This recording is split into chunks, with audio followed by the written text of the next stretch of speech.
If your discipline disappears the second no one is watching, you don't actually have discipline, you have an audience addiction. The gym session doesn't count if it only happens when you post it. The study session doesn't count if it's only for the aesthetic. And the work you do isn't bringing you closer to your goals if you're only doing it for the B-roll. So here's the real question. Who are you when no one is watching? The truth is, we've all been in a similar position. You and your friends have a similar shared goal, and you turn into a productive weapon because you're held accountable by the eyes of your fellow peer.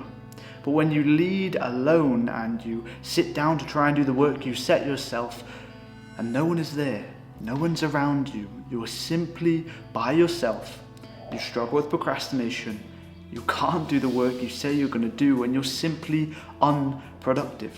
You only feel locked in when someone's given you a goal and there's a big important deadline, but for the general work that's bringing you closer to your goals, you simply can't get it done when no one is watching.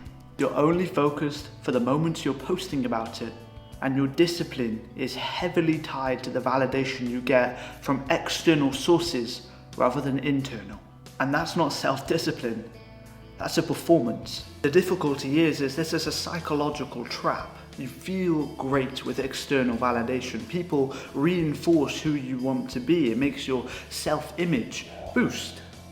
But if you rely on that for discipline, you're going to falter when it comes to procrastination.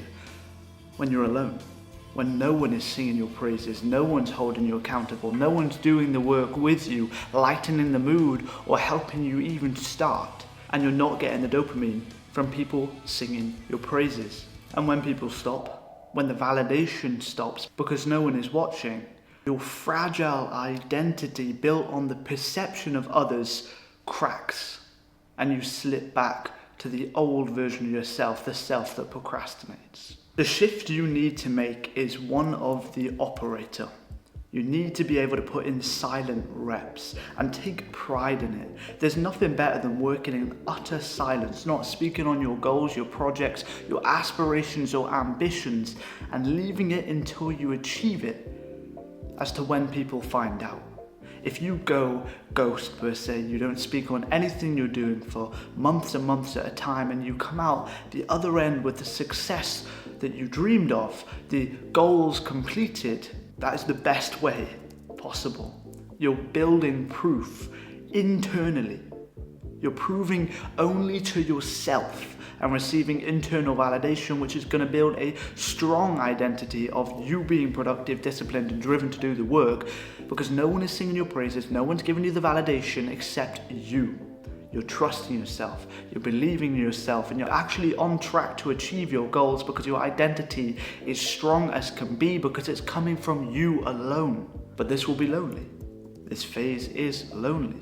But as long as you keep the pride, knowing that you're going to come out the other side and shock the individuals that you used to rely on for external validation, that should be enough motivation to carry you through this chapter. Winners don't build for applause. They build until applause is unavoidable. So, if you need someone watching every move you do, and you need to be supervised like a toddler, you're not disciplined, you're addicted to attention. So tonight, when you sit down at your desk, as you often do to try and tackle the work that you've told yourself you're going to do for weeks on end, who are you going to be when no one is watching?